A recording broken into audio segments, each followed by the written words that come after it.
In a small town, kids face life-changing moments that go beyond the playground. Picture a 12-year-old's actions leading to a heartbreaking tragedy and a promising young man's life ending in a chilling homicide. The courtroom drama? It gets real with grinning accused murderers, judges rethinking deals, and justice hanging in the balance. Our first case comes from Florida. In 2001, Lionel Alexander Tate found himself at the center of a tragic incident that changed his entire life in the worst way possible. At the young age of 14, Lionel received a life sentence without the possibility of parole for the death of 6-year-old Tiffany Unick, a case that made him the youngest person in the United States to be handed such a sentence. The incident unfolded on July 28, 1999, in Pembroke Park, Florida, when Lionel's mother, Kathleen Grossett Tate, was babysitting 6-year-old Tiffany Unick for the evening. Lionel, then 12, and Tiffany were watching TV after dinner when Kathleen went upstairs, unaware of what would happen next. Around 10:40 p.m., Lionel approached his mother, claiming Tiffany wasn't breathing. Lionel, weighing 170 pounds, claimed he was play wrestling with the 48-pound Tiffany and that an accident happened. Tiffany's death could not have been a wrestling accident. This little girl suffered over 35 injuries to her body. But the prosecution would later paint a much darker picture. They cited 35 injuries, including a cracked skull, broken rib, lacerated liver, and hemorrhaged kidneys. According to the prosecution, these injuries are comparable to those one might sustain from falling off a 3-story building. Lionel was tried as an adult for first-degree murder despite the absence of perceived intent or premeditation. The prosecution proposed a plea deal, second-degree murder with a 3-year prison term and 10 years of probation. But Lionel chose to face the trial. The legal consequences were severe, as the judge sentenced Lionel Tate to life imprisonment. In delivering the sentence, the judge emphasized that Lionel Tate's actions were not the playful acts of a child, but rather cold, callous, and indescribably cruel. Joel Lazarus might find a legal loophole and hand down a lighter sentence. That was not to be the case. Incarceration for your natural life. The now 14-year-old Lionel Tate was sentenced to life in prison without the possibility of parole.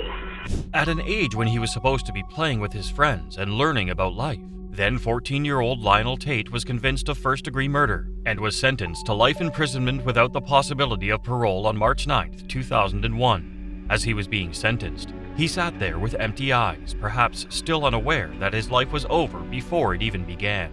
Following Lionel Tate's conviction, the prosecution openly sided with Tate's plea for leniency in sentencing and even offered assistance in his appeal. This unusual collaboration drew criticism from the trial judge, who accused the prosecution of compromising the integrity of the legal system. The judge pointed out that if the prosecution believed life imprisonment was not warranted, they should not have pursued a first-degree murder charge in the first place. In January 2004, a state appeals court decided to overturn Tate's conviction on the grounds that his mental competency had not been sufficiently evaluated before the trial. This development led Tate to reconsider the same plea deal he had initially rejected. As a result, he was released on 1 year's house arrest and placed on 10 years probation. But Tate's troubles with the law were not over. On May 25, 2005, he was charged with armed burglary and battery, armed robbery, and violation of probation.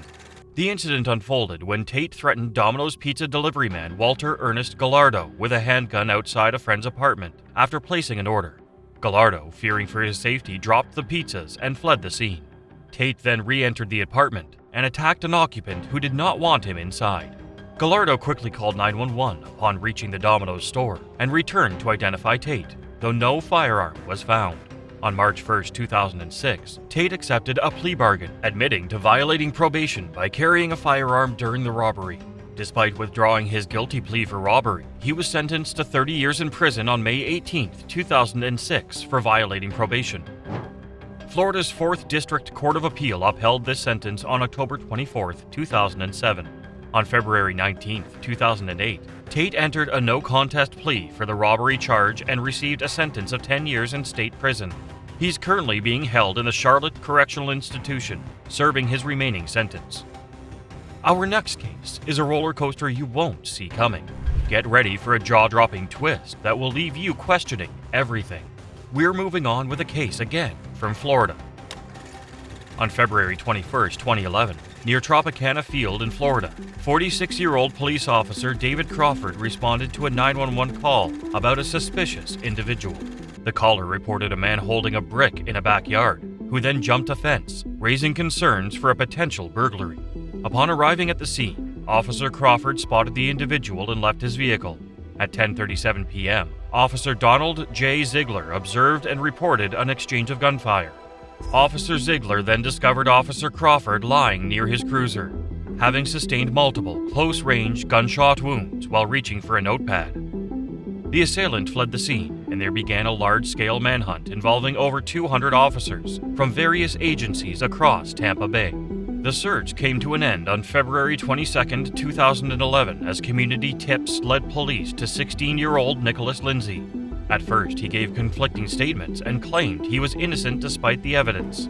Then, his family was brought in. Lindsay's mother, Deneen Sweet, encouraged her son to be honest as she stood by him along with his father. A police chief said Lindsay eventually broke down and confessed to discarding the firearm in a nearby creek. Despite attending school on the day of the shooting, Lindsay's educational record is marked by a concerning pattern of absenteeism, having missed 40 days during the school year.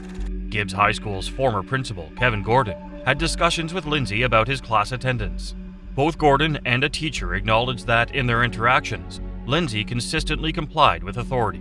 Karen Morse, one of Lindsay's teachers, described him as a typical teenager who sought attention from teachers to do his best academically. But Lindsay's behavior outside the school presented a different character. His Facebook page indicated an affiliation with a gang. On March 7, 2011, he faced an indictment by a grand jury on a first-degree murder charge, setting the stage for a legal process that would change the rest of his life. On March 23, 2012, Nicholas Lindsay was convicted for Officer Crawford's murder and was sentenced to life in prison without the possibility of parole. But the legal landscape shifted for him with the introduction of a new sentencing law, which held that the maximum sentence could only be life with a review after 25 years. In October 2013, this law played a role in upholding Nicholas Lindsay's life sentence after an appeal. On January 20, 2017, Lindsay's attorneys sought a reduction of his sentence to 40 years. But just a week after, Lindsay received yet another life sentence. But this time, Lindsay wasn't listening to the judge in silence. He was actually grinning, the least expected move that could ever be pulled by an individual who just received a staggering life sentence, twice. The judge claimed that the sentence would undergo a review in 2036, which would mark 25 years served. As of right now, Nicholas Lindsay remains incarcerated in the Blackwater River Correctional Facility and looks like he won't be getting out anytime soon. Now, we've saved the best one for last. Buckle up, you won't believe the turn our last story will take. Our last case is truly an unusual one. In 2016, Jordan Klee lived in Ann Arbor with his mother, Karen. Having lost his father just 4 months after the birth, Jordan never had the opportunity to meet him. But he found a strong father figure in his grandfather, who played a crucial role in shaping Jordan's character and skills. Despite being a widow, Karen worked tirelessly to provide her son with the best possible life. Jordan ended up as a remarkably athletic and sporty guy, especially in biking and skiing. He also became one of the top players at his school in football. Alongside his athletic achievements, Jordan was also thriving academically with high grades and various school activities. But Jordan Klee's promising future was cut short on October 4, 2016, just as he was expecting his high school graduation and looking forward to attending Michigan University. He had dreams of joining the university's football team, but these dreams were quickly shattered. Around 3 p.m. on that day, a maintenance worker on duty at Pine Lake Village made a grim discovery. While working inside the building, he went outside and found a young man lying still on the ground. He also observed a pool of blood surrounding the victim's head and identified a single gunshot wound to the middle of his forehead. The case was ruled a homicide, and it wasn't too long before the perpetrator got caught. It was 17-year-old Dante Wright. On March 5th, the courtroom atmosphere became heavy with emotion as Dante Wright openly admitted to his involvement, along with 2 other friends, in an attempted gunpoint robbery of 18-year-old Jordan Klee. According to the prosecution, the boys were affiliated with a gang. On this emotional day in court, Jordan Clee's family took the stand to share the pain and overwhelming loss she had experienced since the murder of their beloved Jordan. Her mother was struggling to hold back tears as she kept being strong for her family and for the memory of Jordan. To this heartfelt moment, Daunte Wright decided to react with a grin on his face, almost as if he had zero regrets. His seemingly indifferent behavior shocked everyone in that courtroom that day, including the judge. As Wright took the stand, he seemed like he genuinely believed that he was going to get away with it. I just want to tell y'all I'll be home soon, or I'll be Keon. I love my family. That, of course, made it all worse. Despite Wright having already pleaded guilty to the murder of Jordan Clee, Judge Swartz decided to reconsider the initial plea deal given the teen's behavior in court. Wright's smirk only faded when the judge sentenced Wright for the second-degree murder of 23 to 50 years. Daunte Wright's defense lawyer, David Goldstein, attempted to offer an explanation for his client's disturbing behavior in court. Goldstein argued that Wright was only 17 years old and that he grinned because he was afraid, not because he was proud of what he did. But the judge obviously wasn't convinced. The trial surrounding Jordan Clee's murder was a challenging and emotional process for all involved, but it played a very important role in bringing closure to Clee's family and making sure that justice was served. Join us in the next video where we take another deep dive into other bone-chilling stories you won't believe happened.